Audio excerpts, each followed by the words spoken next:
नमामि सद्गुरुं शान्तं सच्चिदानन्दविग्रहं पूर्णब्रह्मपरानन्दं ईशं आळन्दिवल्लभं कैवल्य साम्राज्य चक्रवर्ती श्री ज्ञानेश्वर महाराज, मधुराद्वैताचार्य प्रज्ञाचक्षु श्री गुलाबराव महाराज, माझे सद्गुरू वेदांत केसरी श्री बाबाजी महाराज पंडित आणि भगवान गोपाल कृष्ण यांना सर्वप्रथम वंदन करते. राजाधिराज प्रभू रामचंद्र, भगवती सीता, पवनसुत हनुमान यांना वंदन करून आजच्या रामायण प्रवचन मालेच्या भागाकडे आपण वळू. समर्थ रामदास स्वामींचा हा एक श्लोक आहे, तो मी इथे म्हणते. जेणे फेडिला पांग ब्रह्मादिकांचा, जेणे फेडिला पांग ब्रह्मादिकांचा, बळे तोडिला बंद त्या त्रिदशांचा, बळे तोडिला बंद त्या त्रिदशांचा, म्हणोनी कथा थोरया राघवाची, म्हणोनी कथा थोरया राघवाची, जनी ऐकता शांती होते भवाची. समर्थ रामदास स्वामींनी रामाच्या चरित्राचं इथे वर्णन केलं आहे आणि रामाची कथा थोर कशी आहे, रामायण कसं महत्त्वाचं आहे हे इथे त्यांनी सांगितलं आहे. ते म्हणतात की ब्रह्मादिक सगळे जे देव आहेत त्यांनी रामाने पांग फेडले आणि त्यांना जे बंदिवासात टाकलं होतं ते बंदिवासात, देवांना बंदिवासात न सोडवलं आणि त्रिदशांचा त्यांनी बंध तोडला. म्हणजे तिन्ही जे पृथ्वी, आपतेज, पाताळ, पृथ्वी, पाताळ आणि स्वर्ग तिन्ही त्यांनी मुक्त केलं सगळ्या संकटांमधून. आणि म्हणून या राघवाची कथा थोर आहे की जी ऐकल्यामुळे जनी ऐकता शांती होते भवाची, सगळ्या जगाची, त्यामुळे जगाला शांतीची प्राप्ती होते, अशी ही रामाची कथा आहे. रामाच्या कथेचं महत्त्व वारंवार सर्व संतांनी पुन्हा पुन्हा सांगितलं आहे. वेगवेगळ्या अभंगांमधून, वेगवेगळ्या पदांमधून, रामायणाच्या वेगवेगळी रामायणं लिहून आपल्याला सगळ्यांना माहिती आहे की वाल्मिकींनी सर्वप्रथम रामायण लिहिलं, पण त्यांच्यानंतर अनेकांनी रामायणं लिहिलेली आहेत. अगदी 7 कांडात्मक, सप्तकांडात्मक अशीच ती रामायणं आहेत. आणि ती रामायणं वाचताना आपल्याला लक्षात येतं की प्रत्येक संतांची जी भूमिका आहे त्यानुसार ती रामायणं लिहिली गेलेली आहेत. समाजाला जशी आवश्यकता आहे त्या आवश्यकतेनुसार ती रामायणं लिहिली गेली आहेत. व्यासांनी लिहिलं आहे रामायण, अध्यात्म रामायण लिहिलं आहे. कालच आपण पाहिलं की शांतीब्रह्म एकनाथ महाराजांनी भावार्थ रामायण लिहिलं आहे, रामदास स्वामींनी रामायण लिहिलं आहे. त्याशिवाय कंब रामायण आहे, आनंद रामायण आहे, अशी अनेकांनी रामाची कथा वेगवेगळ्या हिंदी, साऊथ मधल्या भाषांमध्ये, वेगवेगळ्या भाषांमध्ये वेगवेगळी रामायणं आहेत. कारण काय आहे की रामाची कथा ही तिन्ही त्रिकाळ महत्त्वाचीच आहे. आणि तो कोणचा काळ आहे हे काही, कारण की चिरंतन अशी जीवनमूल्य त्यामध्ये सांगितलेली असल्यामुळे ती कथा फक्त काल आवश्यक होती आणि आता त्याची आवश्यकता नाही आहे. काल त्याचं महत्त्व होतं आणि आता त्याचं महत्त्व कमी झालेलं आहे असं नाही, त्याचं महत्त्व दिवसेंदिवस वाढतंच आहे. काल जसा जसा जातो आहे तसं त्याचं महत्त्व लोकांना अधिकाधिक वाटतं आहे. आणि म्हणूनच रामायणाच्या कथांचं आयोजन जागोजाग केलं जातं. यावर्षी कोरोनाच्या पार्श्वभूमीवर हे शक्य नसल्यामुळे आपण ह्या अशा आभासी तंत्राच्या माध्यमातून हे आपण सगळं आयोजन केलेलं आहे. असं या राघवाच्या कथेचं महात्म्य समर्थ रामदास स्वामी सांगतात. आणि आपण आपल्या ह्या रामायणाच्या प्रवचन मालेच्या कथाभागाकडे वळू. कथाभाग घेणं फार आवश्यक आहे, कारण कथाभाग झाल्याशिवाय रामायणाची पूर्तता होणार नाही. त्यामुळे थोडं कथाभागाकडे वळू. आपल्याला माहिती आहे की हनुमंत सीतेला भेटतात, तिच्याकडनं ती मुद्रिका तिला देतात आणि मुद्रिका दिल्यानंतर तिने दिलेली जी चूडामणी आहे, तिच्या डोक्यातला जो दागिना आहे तो घेऊन हनुमंत इकडे येतात. आणि आल्यानंतर ते राम, सुग्रीव, लक्ष्मण सगळे बसलेले आहेत, हनुमान सगळे बसलेले आहेत. हनुमान तिथे जाऊन त्या सगळ्यांना त्या सगळ्या इतिवृत्तांत सांगतो की कशा प्रकारे मी तिथे गेलो लंकेमध्ये आणि कशा प्रकारे मी लंकेचं निरीक्षण केलं. लंकेचं निरीक्षण केल्यानंतर सीतेची माझी अशोकवनात कशी भेट झाली, तिथे मी तिला खून म्हणून रामांची मुद्रिका दिल्यानंतर तिने किती आनंद व्यक्त केला आणि त्याच वेळेस तिने दुःखही व्यक्त केलं की कशा तू इथे आलास म्हणून आनंद आणि मला इथे वनवासात राहावं लागतं आहे, मला या इथे यांच्या बंदिवासात राहावं लागतं आहे, हा तिचा खेदाचा विषय आहे. आणि हे सगळं काही तिला रामांना निवेदन करतात हनुमान. रामाच्या मनातही संमिश्र भावना आहेत. एकीकडे सीतेचा शोध लागला म्हणून आनंद आहे, तर त्याच वेळेस एकीकडे मनामध्ये विषाद आहे, अतिशय दुःखही वाटतं आहे की अरे इतके दिवस झाले आणि तिला त्या रावणाच्या बंदिवासात राहावं लागतंय. अशोक वनात ती राहते, झाडाच्या खाली तिचा निवास आहे, ती अतिशय म्लान झालेली आहे. हे सगळं वर्णन ऐकल्यानंतर रामांनाही अतिशय वाईटही वाटतं. ते सचिंत होऊन जातात आणि मग ते सुग्रीवाला विचारतात, आता पुढे काय करायचं आहे? सुग्रीव सांगतो, आपण सर्व सैन्याला गोळा करू. आणि सुग्रीव सगळ्या सैन्याला गोळा करतो आणि सर्वजण लंकेच्या दिशेने वाटचाल सुरू करतात. लंकेच्या दिशेने पोहोचल्यानंतर जाता जाता जाता जाता ते शेवटी समुद्रापर्यंत येऊन पोहोचतात. आणि समुद्रापर्यंत येऊन पोहोचल्यानंतर आता सगळ्यांनाच प्रश्न आहे की हनुमान तर उड्डाण करून तिथपर्यंत गेलेले आहेत, पण आता बाकीचं सर्व सैन्य त्या लंकेपर्यंत जाणार कसं, त्यांच्यावरती आक्रमण करणार कसं, हा त्यांच्या पुढचा मुख्य प्रश्न आहे. त्यावेळेस राम सागराला विनंती करतात की आम्हाला इथून जाण्याचा मार्ग दे आणि आम्हाला इथून जाण्यासाठी सुकर करून दे आमचा मार्ग. आणि त्यासोबतच रामांनी केलेली महत्त्वाची पूजा आपल्याला माहिती आहे की महादेवाची पूजा त्यांनी तिथे केली आहे. रेतीचा महादेव केला आणि महादेवाला आमच्या कार्यामध्ये तू पाठबळ द्यावंस असा आशीर्वाद ते मागतात. आपणही त्या रामाची प्रार्थना करू. रामांनी केली तशी आपणही महादेवाची प्रार्थना करू. आणि करचरण कृतं वा कायजं कर्मजं वा श्रवणनयनजं वा मानसं वा अपराधं विहितमविहितं वा सर्वमे त्वक्षमस्व. जय जय करुणाब्धे श्री महादेव शंभो. करुणा करणारा, शक्तिशाली असणारा महादेव रामांना बळ देईल अशी त्यांची श्रद्धा आहे. आणि म्हणून आजही आपण रामेश्वरला गेलो तर आपल्याला तिथे रामेश्वराचं दर्शन होतं, रामाची कहाणी तिथे ऐकायला मिळते आणि आपल्याला खरोखर इतिहासाच्या खुणा वेगळेपणाने सांगण्याची गरजच नाही. राम होता नव्हता, लोकांच्या मनात ज्या शंका आहेत त्या शंका तिथल्या असणाऱ्या सर्व खुणांनी आपल्याला कळून जातात की खरंच राम इथे येऊन गेले. असे रामेश्वराच्या लिंगाची त्यांनी स्थापना केली आहे. ज्योतिर्लिंग आहे ते 12 ज्योतिर्लिंगांपैकी, आणि त्याची पूजा रामांनी केली. आणि नंतर त्यांचा सगळा सुरू झाला की कशा प्रकारे इथून जायचं. आणि त्यांच्यासोबत असणारा जो नल आहे तो विश्वकर्माचा मुलगा आहे आणि विश्वकर्म्याने त्याला सगळं वास्तुशास्त्राचं ज्ञान दिलेलं आहे. त्यासोबतच हे पूल कसे बांधायचे, सेतुबंधनाचं तंत्र त्याला शिकवलेलं आहे. आणि असा हा नल त्यांच्यासोबत आहे. नल त्यांना विश्वास देतो की मी हा सुंदर असा पूल रामसेतू मी बांधीन. आपल्याला अनेक रामायणांमध्ये सापडतं की सगळ्या वानरांनी दगड आणले आणि त्या दगडांवरती हनुमानाने आणि या नील आहे त्या नल आणि नील यांनी श्रीराम अशी अक्षरं लिहिली आणि ते दगड त्यात सोडले आणि काय झालं, ते सगळे तरंगले आणि ते सगळे एकाला एक चिकटून त्याचा पूल तयार झाला. भक्ती मार्गातलं एक प्रसन्न अशी सुंदर अशी गोष्ट आहे की रामाला आश्चर्य वाटतं की हे कसे काय सगळे माझ्या नावाने दगड तरतात आहेत. आणि म्हणून अध्यात्म रामायणात आलेली ही गोष्ट आहे, भक्तिभाव जागृत करणारी ही गोष्ट आहे. त्यावेळेस रामांना असं वाटलं की आपणही एक दगड लिहून पाहावा, दगड सोडून बघावा की तो तरंगतो का. आणि राम एक दगड त्या समुद्रामध्ये सोडतात आणि तो बुडतो. असं 3-4 वेळा झाल्यानंतर रामांना प्रश्न पडतो की माझं नाव लिहिलेला दगड तरंगू शकतो तर मी सोडलेला दगड का तरंगत नाही आहे. पाठीमागे उभा असलेला हनुमंत हसतो आणि त्यांना सांगतो की अरे तुम्हाला काय हे, ज्याला रामाने सोडलं तो तरेल कसा काय, ज्याला रामाने धरलं तो तरेल. तुमचं नाव त्या दगडांवर असल्यामुळे ते तरलं आहे आणि ते तरंगतात आहेत, म्हणजे ते तरतात आहेत. आणि ज्यांना रामाने सोडून दिलं आहे ते कसे काय तरणार. हा भक्तिभावाचा भाग म्हणून त्यांनी तिथे लिहिलेला आहे.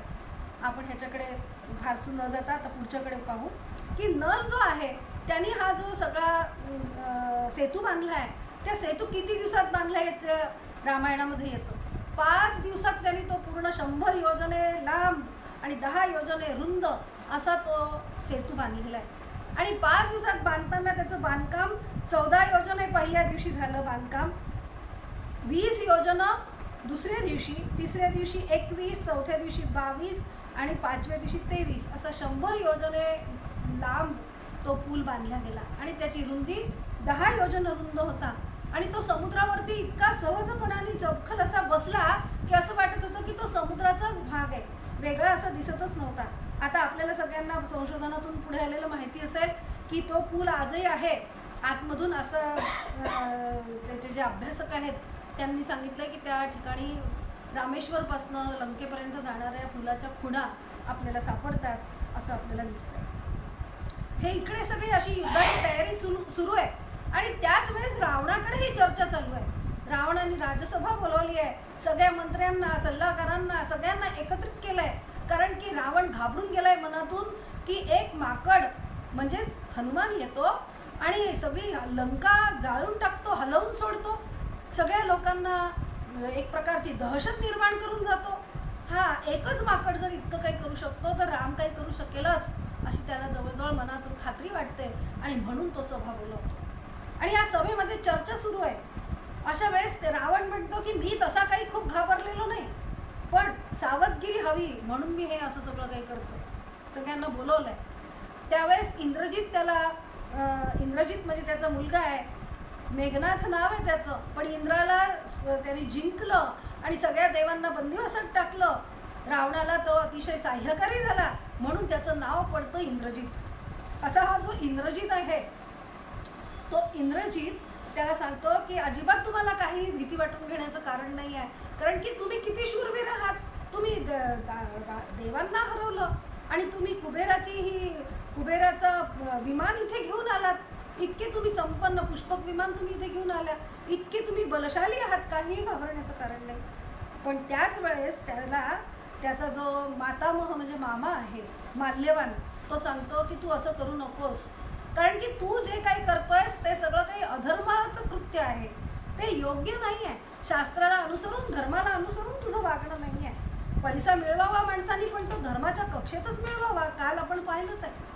तर त्यामुळे तो इथे त्याला सांगतो. आणि दुसरी महत्त्वाची गोष्ट म्हणजे की तू सीतेला इथे घेऊन आला आहेस की जी सीता तुला वश होण्यासाठी तयार नाही आहे, तिचा विरोध आहे, अशा इथे तू सीतेला आणलंयस, त्यामुळे तू अजूनही सीतेला वापस कर. एवढं होऊन थांबत नाही तर त्यांच्या सोबतच असणारा त्यांचा रावणाचा जो भाऊ आहे कुंभकर्ण, तोही त्याला पुन्हा तोच सल्ला देतो की अनुमती नसताना तुला शाप आहे की अनुमती नसताना स्त्रीच्या मागे तू लागू नकोस आणि तू तिला वापस कर, कारण की राम हा दयाळू आहे, त्याला तू वापस केलंस तर तो तुला क्षमा करेल.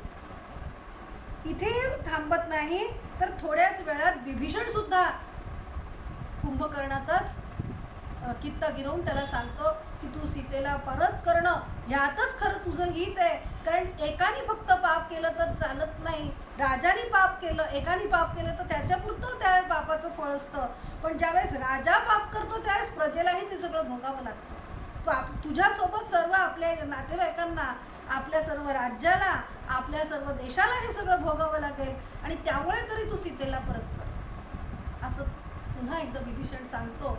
आणि विभीषणाने सांगितल्यानंतर त्याला अतिशय संताप येतो. तो म्हणतो नातेवाईक असेच असतात, माझा तू सख्खा भाऊ आहेस, तुला माझ्या उपकारांचं, माझं प्रेम काही नाही, स्मरण नाही, काही अजिबात नाही, त्यामुळे मी तुला इथे हाकलून देतो. त्याला अपमान करतो त्याचा अतिशय, आणि अपमान केल्यामुळे तो तिथून विभीषण असं सांगितलंय रामायणामध्ये की आकाशमार्गाने तो वरती निघून जातो आणि तो सरळ रामांकडे शरण येतो. रामांकडे शरण आल्यानंतर आपल्याला सगळ्यांना माहीत असलेलाच इतिहास आहे की रामाकडे तो शरण येतो. रामाला आश्चर्य वाटतं. राम विचारतात तू शरण कसा आलायस? ते सांगतात की मी चांगला सल्ला दिला, मी धर्म मार्ग त्याला सांगितला, सत्य मार्ग त्याला सांगितला. आणि त्यावेळी मात्र रावण सांगतो की माझ्याजवळ सध्या दोनच पर्याय आहेत, एक म्हणजे सीतेशी मी विवाह करणं, नाही तर मी अधर्मामुळे वागतोय असं तुमचं म्हणणं आहे, तर मी युद्धाला जाऊन मरण पावणं, हे दोनच पर्याय माझ्याजवळ आहेत, तिसरा पर्याय माझ्याजवळ नाही. आणि म्हणून मला त्याला सोडावं लागलं. अधर्माच्या मार्गावरती जाणाऱ्या भावाला मी साह्य करू शकत नाही, त्याच्याजवळ मी राहू शकत नाही, कारण की तो पतनाचा मार्ग आहे. जोपर्यंत सज्जन मनुष्य असतात राज्यामध्ये तोपर्यंत त्या राज्याचं संरक्षण होतं. आपल्याला कौरवांच्या बाबतीतही दिसतं की कौरवांच्या ठिकाणी सुद्धा विदूर निघून गेलेले आहेत. ज्यावेळेस युद्ध सुरू होतं त्यावेळेस विदूर तिथे थांबत नाही आणि त्याचाच जो लहान भाऊ आहे याचा दुर्योधनाचा, तो सुद्धा पांडवांकडे चालला जातो. आणि मग मात्र सज्जन शक्ती त्यांच्या बाजूला अजिबातच उरलेली नसल्यामुळे त्यांचं पतन व्हायला वेळ लागत नाही. त्याप्रमाणेच विभीषणही इकडे रामाकडे येतो, रामाला शरण येतो आणि रावणाच्या पतनाला, रावणाच्या दुर्विचाराला नक्कीच सुरुवात झालेली आहे. या ठिकाणी पहा पुन्हा रामाचं राजनीतिज्ञ कसा आहे राम ते दिसतं. वालीचा वध करताना तो सांगतो की तुझं वागणं धर्म्य नाही, आणि दुसरी गोष्ट म्हणजे रावणाला तू पाठिंबा देणारा आहेस. वाईट मनुष्य जितका वाईट तितकाच त्याला पाठिंबा देणाराही वाईट, आणि म्हणून रामाने त्याला शासन केलेलं आहे, त्याचा वध केलेला आहे. या ठिकाणी रामाची कुशलता, राजकारण कुशलता दिसते की शत्रूला दहशत बसवणे, शत्रूला भीती बसवणे ही एक मोठी राजनीती आहे. आणि हीच राजनीती जशी वालीच्या वधाच्या वेळेस रावांनी वापरली आहे, तशी इथे विभीषणाला ते शरण आल्यानंतर लक्ष्मणाला सांगतात की त्याला आपण राज्याभिषेक करू. विभीषणालाही आश्चर्य वाटतं, अजून युद्ध व्हायचंच आहे, राज्य प्राप्त व्हायचंच आहे, त्याच्या पूर्वीच विभीषणाला अभिषेक. पण विभीषणाला अभिषेक ह्यासाठीच करण्यात येतो की रावणाचं मनोबल खच्ची व्हावं, रावणाला मनोमन पटावं की अजूनही आपण सीतेला परत केलं तर आपल्याला आपलं हित आहे. शत्रूला परास्त करण्याची एक विजिगुषू अशी वृत्ती आहे, विजय प्राप्त करण्याची जी वृत्ती आहे ती ह्या ठिकाणी आपल्याला रामाची दिसून येते. एक प्रकारचा आपल्या पराक्रमाबद्दलचा आत्मविश्वास ह्या ठिकाणी राम प्रकट करतात आणि त्याला विभीषणाला राज्याभिषेक करण्यात येतो. हे असं सगळं इकडे असताना राम ठरवतात आता आपल्याला पूल झालेला आहे, सेतू बनलेला आहे, सेतूवरतून सगळं वानर सेना आणि राम, लक्ष्मण, हनुमान, सुग्रीव, नल, नील सगळेजण निघतात आणि ते कुठे जातात?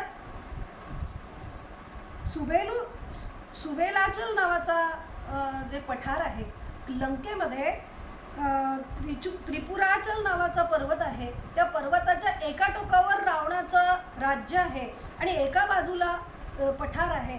त्या पठारावरती जाऊन रामाचं सर्व सैन्य थांबतं आणि तिथे थांबल्यानंतर राम विचार करतात की मी थोडासा लंकेचं निरीक्षण करतो, लंका कशी आहे हे बघतो. म्हणून राम त्या मैदानामध्ये उभे आहेत पठारावरती आणि तिथून ते रामाच्या महालाकडे, रामाच्या एकूण राज्याकडे, रावणाच्या राज्याकडे, रावणाच्या एकूण सगळ्या लंका नगरीकडे बघत असतात. त्यांच्यासोबत सगळेच जण असतात आणि त्याच वेळेस रावण सुद्धा तिकडे त्याच्या महालामध्ये बसलेला आहे आणि तो सुद्धा बाहेर बघतोय की आता इथे रामाचं सैन्य आलेलं आहे. ते सैन्य कसं आहे, त्यांची रचना कशी केली आहे, त्यांच्यामध्ये खरोखरच एवढं बळ आहे का आपल्याला परास्त करण्याचं, असं निरीक्षण रावण सुद्धा करतो. रावणाला पाहता क्षणी सुग्रीवाला इतका संताप येतो आणि इतकी चीड येते की हाच तो रावण, आणि तो भरकन उडी मारून त्या रावणाच्या महालामध्ये प्रवेश करतो.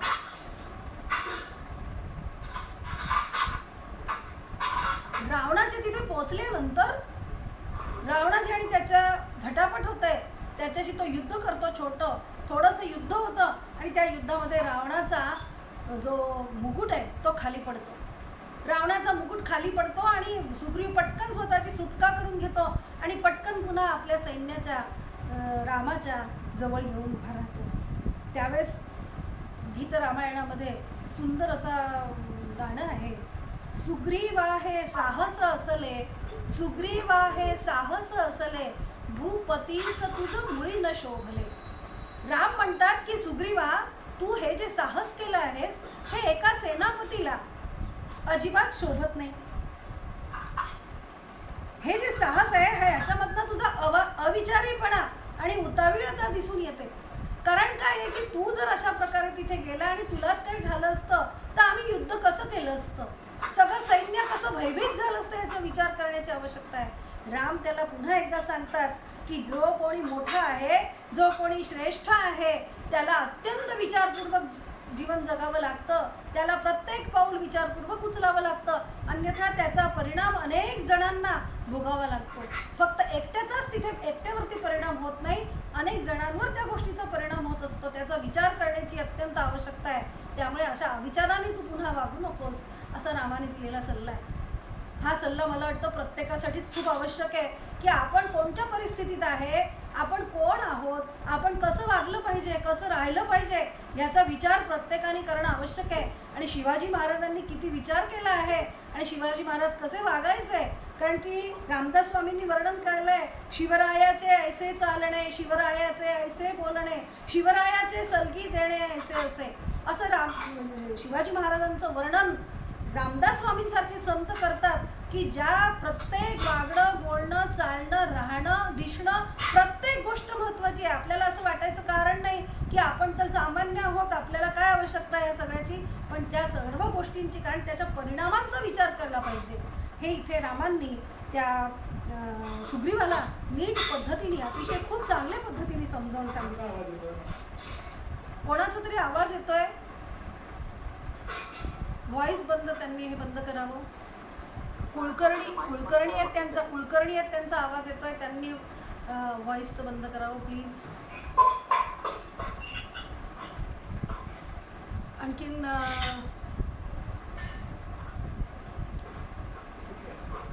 आणि हे अशा प्रकारे सगळं चालू आहे.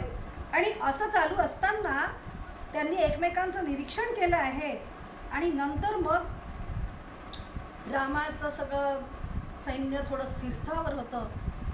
तिकडे सुद्धा ते युद्धनीती ठरवतात, रावणाकडचे सुद्धा सगळे युद्धनीती ठरवणं चालू आहे. आणि अशा वेळी राम अंगदाला शांतिदूत म्हणून शिष्टाई करण्यासाठी रावणाकडे पाठवतात. अंगद हा वालीपुत्र आहे, तोही बलवान आहे.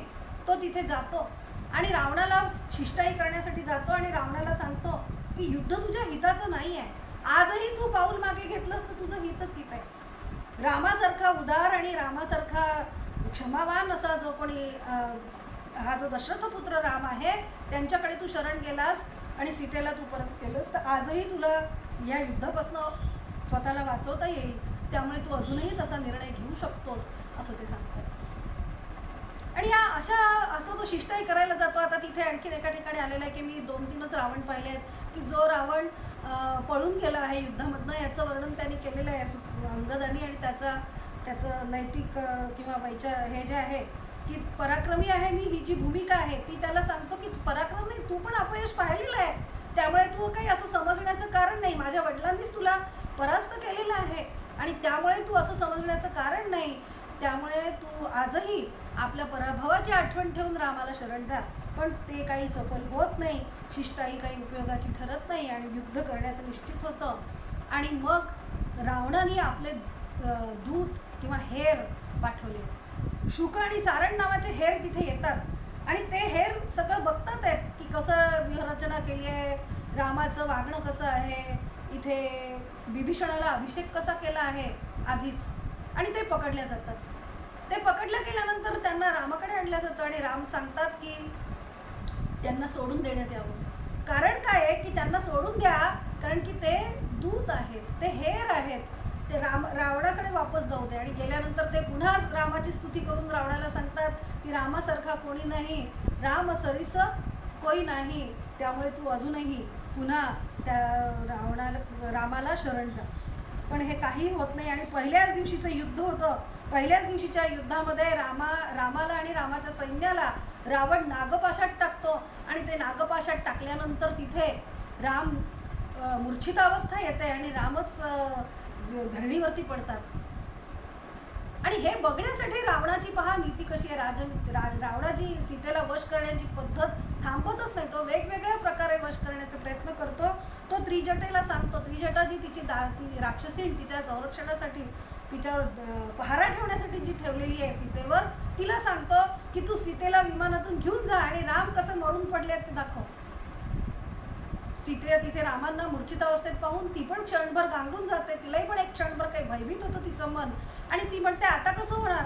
त्यावेळेस ती जी त्रिजटा आहे, ती त्रिजटा खरं सांगायचं म्हणजे पहारा ठेवायला असलेली स्त्री आहे, राक्षसीण आहे, पण तिला सीतेबद्दल अतोनात प्रेम आहे.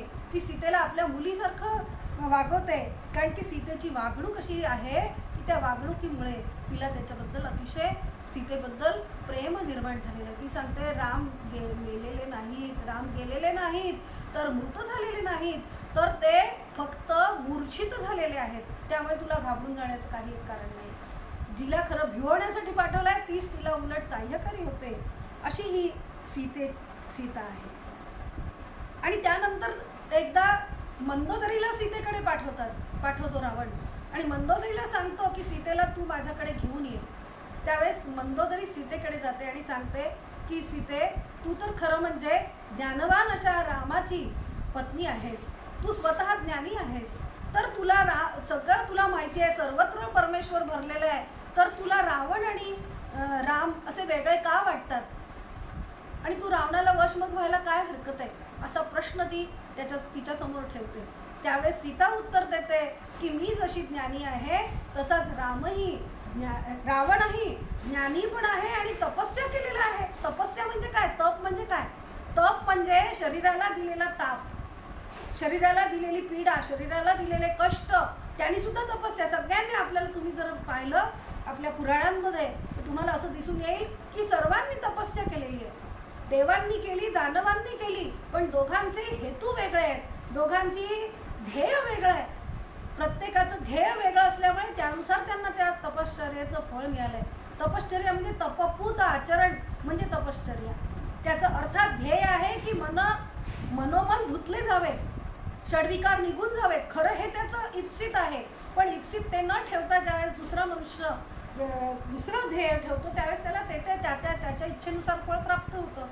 अशी ती असल्यामुळे दानवांना सुद्धा तप केलं तर दानवांच्या इच्छेप्रमाणे वर प्राप्त झाले, आणि देवांनी तप केलं तर देवांच्या इच्छेप्रमाणे देवांना प्राप्त झाले. पण गुलाबराव महाराज म्हणतात की भक्त ज्यावेळेस तप करतो, भक्त ज्यावेळेस शरीराला कष्ट देतो, ते निरपेक्ष असं व्रत असतं.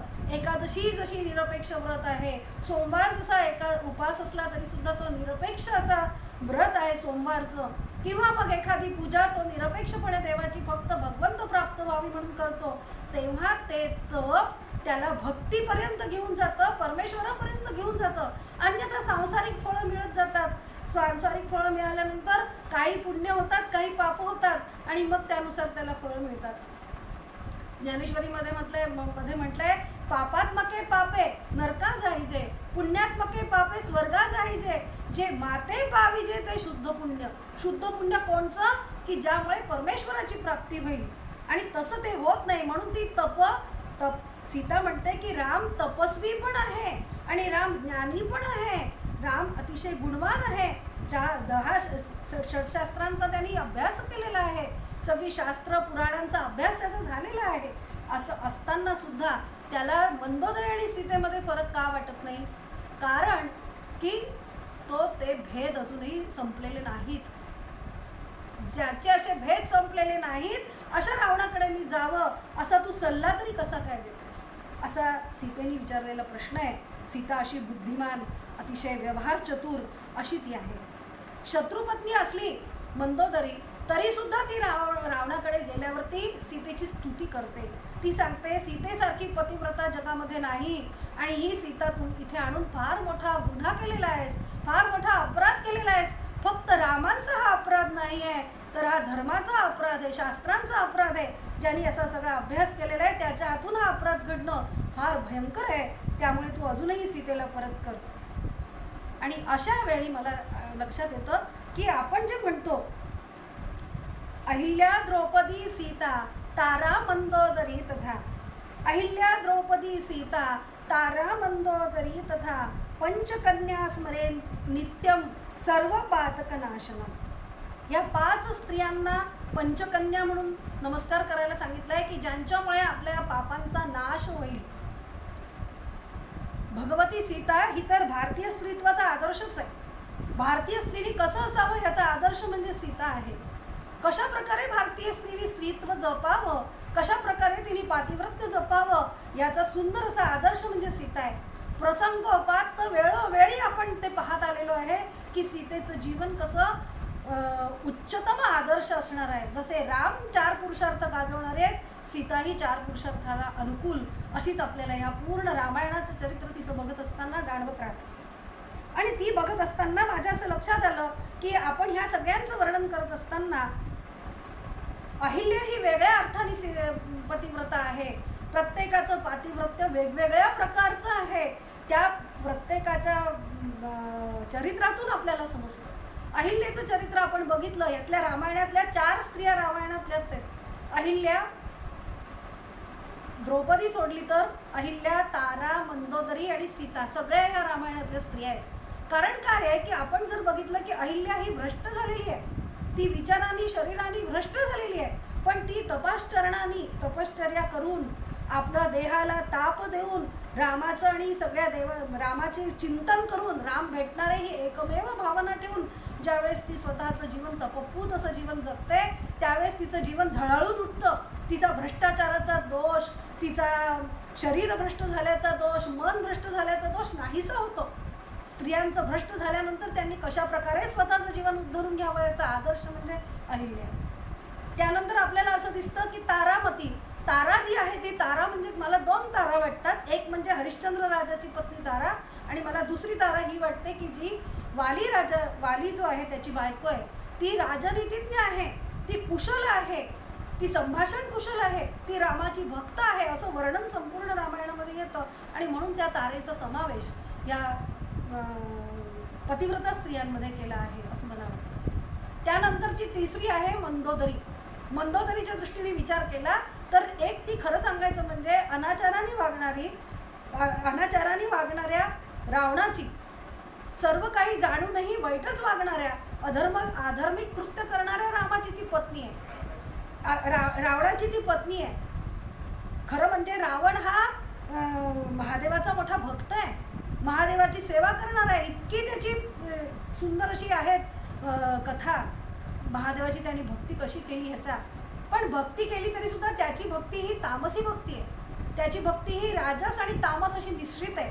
रामायणामध्ये येतं की कुंभकर्ण जो आहे 3 भावांमध्ये कुंभकर्ण आहे हा झोपेचं प्रतीक म्हणजे तामसी वृत्तीचं प्रतीक आहे आणि विभीषण हा सात्विक प्रवृत्तीचं प्रतीक आहे. पूर्ण सात्विकता, नखशिखांत सात्विकता त्याच्यामध्ये आहे आणि त्यामुळेच त्याच्या जवळ भक्ती आहे. आणि रावण मात्र राजस गुणांनी आहे आणि त्याला तामस गुणाचा सुद्धा समावेश त्याच्यामध्ये आहे आणि म्हणून तो देवाची भक्ती जरी करत असला तरी ती तामसी आणि राजसी वृत्तीने करत असल्यामुळे राजोपभोग मिळावेत, आनंददायी जीवन जावं अशी त्याची वृत्ती. आपण उद्याचं ते बघणार आहे लंकानगरीचं सगळं वर्णन, त्यामुळे विशेष ते बघत नाही. आणि म्हणून मंदोदरी अशा वेळी कशी वागते, हा रावण असा असताना त्याची बायको कशी वागते म्हणजे अनाचारी नवरा आहे, अविचारी नवरा आहे, अधार्मिक नवरा आहे, त्यावेळेस पत्नीने कसं वागावं तर वेळोवेळी ती त्याला जागृत करते, वेळोवेळी ती त्याला पुन्हा पुन्हा सांगते की तू असं करू नकोस, असं केल्यामुळे तुझा आणि आपल्या सर्व कुळाचा नाश होईल, तुझं नाव ह्यामुळे जाईल, तू आत्तापर्यंत केलेला पराक्रम ढागायला जाईल. ती वेळोवेळी पुन्हा पुन्हा त्याला सांगते. आजपर्यंत इतक्या स्त्री आणल्या पण मी कधी विरोध केला नाही, त्याला मी कधी नाही म्हटलं नाही, कारण की त्या काही दिवसांनी का होईना, आधी बळजबरीने आल्या पण काही दिवसांनी का होईना त्या वश झाल्या. पण सीता तशी नाही, सीता ही खरी पतिव्रता आहे असं ती वर्णन करते. आणि सीतेच्या बाबतीत तर विचारूच नका, सीतेचं आपण वेळोवेळी सगळं बघतोच आहे, अशी ही सगळी आहे. आणि मंदोदरीच्या बाबतीत सांगायचं म्हणजे रावण मेल्यानंतर, रावणाचा वध झाल्यानंतर सगळ्या त्या राक्षस स्त्रिया रणभूमीवर येतात आणि विलाप करतात अशी कथा आहे. आणि 90 श्लोक मंदोदरीने रावणाला तिथे म्हटलेले आहेत की मी तुम्हाला सांगितलं होतं की तुम्ही जर असं कराल तर तुम्हाला असंच मरण येणार, तुम्ही जर असं कराल अधर्माने वागाल तर अशा प्रकारेच आपलं पतन होईल, असं कराल तर लंकेचं राज्य तुम्हाला गमवावं लागेल, सगळे सुखोपभोग तुम्हाला सोडून द्यावे लागतील, त्यापेक्षा आधीच तुम्ही या सुखोपभोगांचा त्याग करा, हे मी वेळोवेळी तुम्हाला सांगितलंय. त्यामुळे नवरा पतित असेल, नवरा असा असेल तर काय करावं हा आदर्श एक प्रकारे मंदोदरी उभा करते. नाहीतर मला खरं प्रश्नच पडला होता की मंदोदरीचा समावेश पतिव्रता स्त्रियांमध्ये का, पण पतिव्रतांचं वर्णन गुलाबराव महाराज करतात पतिव्रता चरितामृतामध्ये. दुष्ट दानव दैत्य दैन्य तत्वता ते नाटोपिती विष्णू उमाकांता, घरीच्या स्त्रिया पतिव्रता होत्या म्हणून. पतिव्रतेचे तपबळे ब्रह्मा विष्णू शिव जाहली बाळे, तिन्ही लोकी धाक प्रबळे, पतिव्रता बळे वश होत. आपल्याला पतिव्रता म्हणजे काय वाटतं? आपल्याला पतिव्रता म्हणजे लग्न झाल्यानंतर असणारी गृहिणी, म्हणजे ती पतिव्रता आहे असं प्रत्येक बाईला वाटत असतं की मीच खरी पतिव्रता आहे. पण महाराजांनी त्या पतिव्रतेचं स्थान फार उच्च असं सांगितलं आहे. ते काय म्हणतात पहा, की हे दुष्ट दानव आणि दैत्य जे आहेत त्यांना बळ कशामुळे प्राप्त झालं, तर त्यांच्या ज्या पत्नी आहेत, त्यांच्या ज्या बायका आहेत, त्या सगळ्या पतिव्रता आहेत म्हणून. आणि त्या पतिव्रता असल्यामुळे शिव, विष्णू आणि ब्रह्मा कोणालाही त्या आवरत नाहीत. विष्णू आणि उमाकांता दोघांनाही त्या आवरत नाहीत. याची सुंदर अशी गोष्ट तुम्हाला सगळ्यांना माहीत असेल की वृंदा नावाची पतिव्रता स्त्री आहे आणि तिचा नवरा म्हणजे जालंधर नावाचा राक्षस आहे. तो राक्षस सर्व जगाला त्राही भगवान करून सोडतो. काही केल्या त्याला आटपत, त्याला कोणाला आवरावं कळतच नाही. अशा वेळी देव विष्णूला सांगतात की तू त्या वृंदा जी आहे पतिव्रता तिच्याकडे जालंधराचं रूप घेऊन जा. आणि तो जालंधराचं रूप घेऊन जातो. तीही समजते हाच आपला पती आहे. आणि मग त्या जालंधराचा वध होतो. आणि मग तिला प्रश्न पडतो की माझ्याजवळ असणारा हा कोण? हा जालंधर नाही आहे. जालंधराचा हात तिथे आणि डोकं तिथे येऊन पडतं आणि हात लिहून दाखवतं की माझा मृत्यू झाला आहे. त्यावेळी मग तिला कळतं की हा जो आलेला आहे जालंधराचं रूप घेतलेला हा म्हणजे साक्षात विष्णू आहे. आणि ती विष्णूला शाप देते की तू शाळीग्राम दगड होऊन पडशील. शाळीग्रामाची जी कथा आहे ती अशी आहे. आणि मग शाळीग्राम तिला लक्ष्मी विनवणी करते की अरे तू कोणाला शाप दिलास? जो सगळ्या सृष्टीचा पालन करता आहे अशा परमेश्वराला, अशा ईश्वराला, अशा विष्णूला तू शाप देतेस. त्यावेळेस ती सांगते आता मी ह्याच्यातनं सुटका कशी करून घेऊ. त्यावेळेस ती सांगते की विष्णू तुला वर देतील. आणि विष्णू वर देतात तिला की तुलसी रूपामध्ये तू येशील, तुळशीचं झाड होईल तुझं. आणि ती मला जोपर्यंत मला लोक चढवणार नाहीत, जोपर्यंत तुळस मला वाहणार नाहीत तोपर्यंत मला समाधान वाटणार नाही. आणि जोपर्यंत माझ्या नैवेद्यावरती तुळस ठेवल्या जाणार नाही तोपर्यंत तो मी ग्रहण करणार नाही. अशा प्रकारचं असं सामर्थ्य त्या पतिव्रता स्त्रियांमध्ये, त्या दानवांच्या असल्या तरी पण आणि देवांच्या असल्या तरी पण. आणि दुसरं इथे महाराज लगेच दुसरं उदाहरण, आता पुष्कळ गोष्टी आहेत सांगण्यासारख्या. आता आपल्याला आणि दानवांच्या ह्याच्यामध्ये मंदोदरीसोबत तिची सून सुलोचना, इंद्रजिताची बायको, तिच्यासुद्धा पतिव्रत्याचं वर्णन रामायणात येतं. ते आपल्याला आता घेता येणार नाही. त्यानंतर त्यांनी पतिव्रतेच्या बळे ब्रह्मा, विष्णू, शिव जाहली बाळे. याच्यामध्ये ते अनुसया मातेचं वर्णन करतात की अनुसया मातेकडे ब्रह्मा, विष्णू, महेश भिक्षा मागायला आले. आणि त्या तिच्या मातृत्वामुळे, तिच्या पातिव्रत्य सामर्थ्यामुळे त्यांना बाळं व्हावी लागली. दत्तात्रेयांचा अवतार त्यामुळे झाला. इतकं काही सामर्थ्य पतिव्रता स्त्रियांमध्ये आहे असं महाराजांनी पतिव्रता चरितामृत नावाच्या ग्रंथामध्ये म्हटलंय. ते स्त्रियांना पतिव्रतेला महत्त्व देताना ते सांगतात की पतिव्रता म्हणजे गुलामगिरी नाही.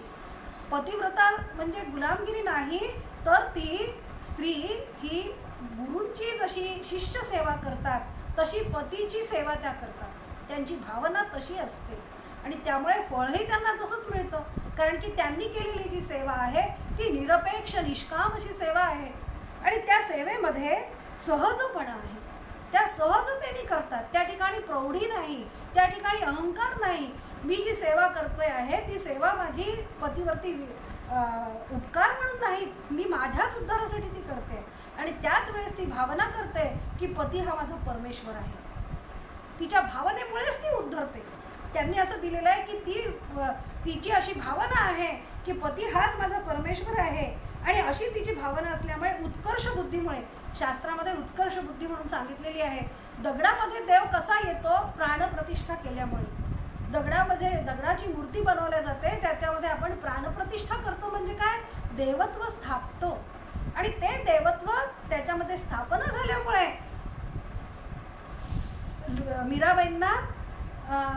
मीराबाईंशी कृष्ण बोलला, विठ्ठलानी नामदेवाला दर्शन दिलं आणि त्याचा प्रसाद खाल्ला. हे सगळं कशामुळे? कारण की त्यांनी त्याची तशी भावना आहे. आणि म्हणून स्त्रियांची भावना जर झाली की माझा नवरा हा ईश्वर आहे, तर त्यांना त्या उत्कर्ष भावनेमुळे, उत्कर्ष बुद्धी प्राप्त झाल्यामुळे त्यांना खरोखरच ईशप्राप्ती होऊ शकते. हे महाराजांनी अतिशय तर्कसंगत युक्ती पद्धतीने, सुंदर पद्धतीने समजावून सांगितलं आहे. आणि हे सांगत असताना ते सांगतात स्त्री स्वातंत्र्याच्या ज्या कल्पना आहेत त्या स्त्री स्वातंत्र्याच्या विपरीत कल्पना निर्माण झालेल्या आहेत. त्यांनी तिन्ही ज्या मनुस्मृतीतले जे 3 श्लोक आहेत त्यांचा सुंदर असा मेळ घालून दाखवला आहे. न स्त्री स्वातंत्र्य मर्हती हा एक, यत्र नार्यस्तु पूज्यन्ते रमन्ते तत्र देवता हा दुसरा श्लोक, आणि भोजनेषु माता शयनेषु रंभा हा जो आहे, या तिन्ही श्लोकांची त्यांनी सुसंगती लावून दाखवली आहे. ते सांगतात की स्त्रीला संरक्षण मिळावं म्हणून तिला सांगितलंय की बालपणी मुलांनी, तरुणपणी नवऱ्यानी आणि म्हातारपणी मुलांनी, लहानपणी बापानी, वडिलांनी आणि नंतर पतीनी आणि नंतर मुलांनी अशा प्रकारे संरक्षित असं जीवन द्यावं म्हणून ते आहे. तिच्यावरती बंधन नाही तर तिला संरक्षण. त्यानंतर यत्र नार्यस्तु पूज्यन्ते रमन्ते तत्र देवता, ते म्हणतात ज्या ठिकाणी स्त्रीची पूजा होते त्याच ठिकाणी देव रमतात. बाकीच्या त्या जिथे स्त्रीचा अपमान होतो देवांनाही तिथे आवडत नाही. इतका आदराची भूमिका मनुस्मृतीत आहे. आणि तिसरं त्यांनी दिलंय की स्त्रीची जी भावना आहे की ती भोजनेषु माता आहे, शयनेषु रंभा आहे, ती सेवा पण करते आणि ती त्याला आईसारखं प्रेमाने पण खाऊ घालते. या सगळ्या तिच्या सेवेमुळे ती उद्धरून जाते असं महाराजांनी खूप सुंदर असं खूप छान पद्धतीने मांडलं आहे. आणि म्हणून ते म्हणतात की अशा प्रकारे त्यांनी ह्या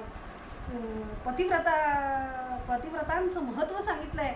आणि सीतेचा संदर्भ येताना सीतेसंबंधात बोलताना मला पातिव्रत्याचं महत्त्व सांगितल्याशिवाय राहतच नाही की अशा प्रकारे पतिव्रता असतील तर महात्मा गांधी म्हणतात की ज्या ठिकाणी सीता जन्माला येते त्या ठिकाणी राम आपोआप जन्माला येतात. सीतेसारखं विशुद्ध चारित्र्य ज्या स्त्रीचं आहे, विशुद्ध अशी वागणूक आहे, मातृभाव जिचा जागृत झालेला आहे. महाराजांनी सुद्धा म्हटलंय की तिचा मातृभाव जागृत होतो आणि तो मातृभाव तिला सगळ्या जगतभर सापडतो. आणि म्हणजे विश्व हे पुत्रशाळा झाल्यासारखी तिची भावना होते. सर्व तिला पुत्रासमान वाटायला लागतात. तिची ही भावना होते म्हणून समाजाकडूनही तिला तशीच वागणूक मिळते असं महाराजांनी विचार मांडलेला आहे. आणि बाबाजी महाराज पंडितांनी त्यांचे शिष्य जे आहेत बाबाजी महाराज पंडित, त्यांनी असं त्यांचं आर्यधर्मोपत्ती नावाच्या पुस्तकात त्यांनी म्हटलंय की स्त्रियांनी जर मातृवत आचरण ठेवलं, ज्याप्रमाणे आई आहे अशी भूमिका लोकांच्या मनात निर्माण होत असेल तर निश्चितपणे त्यांना विपरीत वागणूक मिळणारच नाही, त्यांच्यावर अन्याय आणि बलात्कार होणारच नाहीत असं महाराज ठासून इथे सांगतात. कारण की तसं चारित्र्य असलं पाहिजे आणि सीतेचं चारित्र्य असं दिसतं. आणि म्हणून भारतीय स्त्रीत्वाचा आदर्श भगवती सीताच आहे असं आपल्याला म्हणावं लागतं. युद्धाच्या भागाकडे वळत असताना आपल्याला असं दिसतं, पहा हे विद्युत जीव नावाचा एक कुशल असा शिल्पकार किंवा मूर्तिकार आहे रावणाकडे. तो रावणाकडे असलेला मूर्तिकार रावणाला एक उपाय सुचवतो आणि सांगतो की तुम्ही असं करा ना, रामाचं रूप घ्या म्हणजे आपोआपच सीतेकडे तुम्हाला जाता येईल. रावण सांगतो रामाचं रूप मी घेतल्यानंतर माझ्या मनामध्ये परस्त्रीबद्दल वाईट भावना निर्माणच होत नाही, त्यामुळे त्या उपाय उपयोगाचा नाही. म्हणून तो एक रामाचं शीर सुंदर असं बनवून देतो आणि सीतेकडे ते झाकून पाठवतात. रामाचा युद्धामध्ये वध झालेला आहे आणि हे शीर तुला भेटीला पाठवलंय, आता तरी तुम्हाला वश हो असं रावण निरोप पाठवतो. पण त्याला सुद्धा ती निर्भयतेने उत्तर देते आणि ती सांगते की रावणा जर का खरोखरच राम गेले असतील तर मला सहगमन करायचं आहे, माझी मनस्थिती सहगमनाची आहे. त्यामुळे जनकाने जशी माझ्या सहगमनाची तयारी केली असती तशा पद्धतीची तू आता सगळी तयारी करून दे. तिची ही भूमिका पाहूनच रावण तिथून निघून जातो असं वर्णन रामायणामध्ये येतं. अशा प्रकारे तिची वेगवेगळ्या प्रकारे परीक्षा घेतल्या गेल्यानंतर सुद्धा ती प्रत्येक ह्याच्यातनं आपल्या पातिव्रत्याचं दर्शन तिचं घडतं आणि म्हणून ती आपल्याला अतिशय वंदनीय अशी आहे. आता आपण थोडंसं याच्याकडे वळू आपल्या कथाभागाकडे. आणि कुंभकर्णाशी युद्ध होतं. कुंभकर्णाशी युद्ध झाल्यानंतर कुंभकर्ण रामाकडून मारला जातो. नंतर इंद्रजिताशी युद्ध होतं. इंद्रजित हा देवीचा भक्त आहे आणि देवीचा भक्त असताना तो जारणमारण तंत्राने एक रथाची उत्पत्ती करू इच्छित असतो. हनुमान आणि लक्ष्मण तिथे जातात. बिभीषण त्यांना ते सगळं सांगतो आणि तिथे त्यांना घेऊन जातो आणि लक्ष्मणाकडनं त्याचा वध होतो. कारण इंद्रजिताच्या मृत्यूला कारण म्हणजे लक्ष्मणच असतो. कारण की लक्ष्मणाने 14 वर्ष झोप घेतलेली नाही, 14 वर्ष अन्न खाल्लेलं नाही, 14 वर्ष ब्रह्मचर्याचं नैष्ठिक ब्रह्मचर्याचं पालन केलेलं आहे, स्त्रीचं तोंडही पाहिलं नाही असा हा लक्ष्मण आहे. की जो इंद्रजिताला मारण्यासाठी समर्थ आहे असं आपल्याला दिसतं. त्यानंतर आपल्याला असं दिसतं की एक दिवस सगळेजण वानर भीतीने पळून जात असतात. अंगद त्यांना थांबवतो आणि सांगतो की नाही, असं पळून जाल तर आपल्या घरी जाऊन बायकांना काय तोंड दाखवाल, आणि त्यांना पुन्हा धीर देऊन त्यांना हिंमत देऊन युद्धासाठी तो उभा करतो अंगद. अशी ती गोष्ट आहे. नंतर आपल्याला दिसतं लक्ष्मणाला रावण, इंद्रजित मेला म्हटल्यानंतर रावण चवताळून येतो आणि लक्ष्मणाला शक्ती एक हे असते त्याच्याजवळ, ती मारतो. लक्ष्मणा लागलीसे शक्ती, टाकिली झेपगिरीवरती, आणिला द्रोणाचल हाती, निवारुनी रामाची चिंता, अंजनी सुता बलवंता. हनुमानाच्या आरतीमध्ये आहे त्याप्रमाणे संजीवनी घेऊन येतो द्रोणागिरीवरतून आणि लक्ष्मणाला तिथे सुषेण नावाचा सुग्रीवाचे सासरे आणि ते आयुर्वेदाचे तज्ज्ञ आहेत, ते तिथे येऊन त्याच्यावरती उपचार करतात आणि लक्ष्मण अक्षरशः झोपेतनं उठल्यासारखा ताजा तवाना होतो आणि विचारतो की कुठे गेला रावण, तो माझ्यावरती शक्ती फेकत होता, शक्ती मारत होता, त्याला मी आता त्याच्याशी मी युद्ध करतो. इतका तो पटकन बरा होतो, इतकं आयुर्वेदाचं शास्त्र प्रगत होतं त्यावेळेस. असे सगळेजण मारले जातात. रावणाचे अनेक मुलं आहेत, अनेक नातू आहेत, अनेक नातेवाईक आहेत, अनेक मंत्री आहेत, सर्व मरतात आणि 5-6 दिवस झालेले आहेत आणि रावण युद्धाला येतो आणि अतिशय घनघोर असं युद्ध होतं राम आणि रावणांचं. आणि त्या युद्धामध्ये अगदी रावण समोर येऊन ठेपलेला आहे आणि तो अगदी थकून गेला आहे, त्याच्याने बाण सुद्धा उचलत नाही. अशी स्थिती असताना राम त्याला सांगतात की तू वापस जा, कारण की अतिशय थकला भागलेला असा माझा शत्रू असताना मी त्याला मारलं, हे माझ्या मनाला पटणार नाही, कारण हे धर्मयुद्ध आहे, धर्मयुद्धामध्ये असं घडणार नाही. आणि म्हणून रावणाला तो वापस पाठवतो. आणि म्हणून विष्णू सहस्रनामामध्ये नाव येतं मानद. मानद म्हणजे शत्रूला सुद्धा मान देणारा राम आहे असं इथे आपल्याला दिसतं. आणि मग इंद्र रामासाठी रथ आणि त्याचा मातली नावाचा जो सारथी आहे त्यांना पाठवतो. आणि आतापर्यंत राम हे जमिनीवर उभे राहून, राम लक्ष्मण सगळे जमिनीवर उभे राहून युद्ध करतात आहे. रावण आणि सगळे त्याचं सैन्य हत्तीवर किंवा घोड्यांवर किंवा रथांमध्ये आहे. इकडे रामाकडे जी सेना आहे ती वानर सेना आहे. तिकडे निष्णात असे अनेक युद्ध जिंकलेले असे सैनिक आहेत की जे रावणासोबत अनेक युद्धामध्ये जिंकलेले आहेत, ते शिकलेले आहेत युद्ध. आणि रामाकडचं सैन्य जिंकलेलं नाही. पण असं असताना सुद्धा रामच जिंकतात. याला कारण काय, तर रामांचा हा सत्याचा पक्ष आहे, धर्माचा पक्ष आहे आणि अन्यायाचं निवारणार्थ ते आलेले आहेत. आणि 9व्या दिवशी राम रावणाचा वध करतात. अगस्ती ऋषींनी जो रावणाच्या वधासाठी बाण तयार करून ठेवलाय, ते अगस्ती ऋषी त्याला आणून दिलेला आहे, त्याची आठवण करून देतात आणि त्या बाणाने रावणाचा वध होतो. रावणाच्या वधाच्या आधीच सगळे त्याचे भाऊ कुंभकर्ण, त्याच्यासोबत असलेला इंद्रजित, त्याचा जो कुंभकर्णाची मुलं आहेत कुंभ आणि निकुंभ, मकराक्ष, अतिकाय, असे अनेक जण आहेत, त्यांचा आधीच मृत्यू झालेला आहे. आणि मग तिथे मंदोदरी आणि सगळ्या राण्या येतात आणि शोक करतात, अतिशय विलाप करतात आणि त्या विलापाची सांत्वना राम करतात. आणि हे सगळं झाल्यानंतर विभीषणाला ते सांगतात की तू आता सगळं हे पुढचं सगळं कर, रावणाचं जे पुढची उत्तर क्रिया आहे ती सगळी तू कर. त्यावेळेस विभीषण म्हणतो की मी तर त्याचा पक्ष कधीचाच सोडून आलोय, आता त्याचा पक्ष माझा नाही, त्यामुळे त्याला दहन करण्याचं काही मला कारण नाही, आता कोणीही करेल. त्यावेळेस रामांनी दिलेला खूप सुंदर असा उत्तर आहे, मरणांतानी वैराणी निवृत्तेन प्रयोजनम. ते म्हणतात आता मरणानंतर आपलं कोणाचंही वैर राहत नाही. वैर तोपर्यंतच की जोपर्यंत जिवंत आहे. वैचारिक मतभेद आहेत तोपर्यंत वैर किंवा तोपर्यंत भांडण, त्यानंतर त्या भांडणाला काही अर्थ नाही आहे. त्यामुळे तू आता त्याचं पुढचं सगळं कर. विभीषण सगळं काही पुढचं करतो आणि आता विभीषण येऊन रामाला म्हणतो तुम्ही सगळं राज्य घ्या. ह्या ह्याच्यातनं राम सांगतात की शत्रुत्वाला मर्यादा असते. किती दिवस शत्रुत्व ठेवणार, त्याची उदारता पुन्हा एकदा भारतीय संस्कृतीची उदारता रामांनी इथे दाखवून दिली आहे. आणि विभीषण राज्य द्यायला येतो त्यावेळेस ते सांगतात की आता लक्ष्मणाला सांगतात की तू लक्ष्मणा विभीषणाला राज्याभिषेक कर. त्यावेळेस राम सांगतात की रामाला विभीषण पुन्हा विनवतो, हे राज्य तुमचं आहे, तुमच्या पराक्रमामुळे प्राप्त झालंय, तुमच्या शौर्यामुळे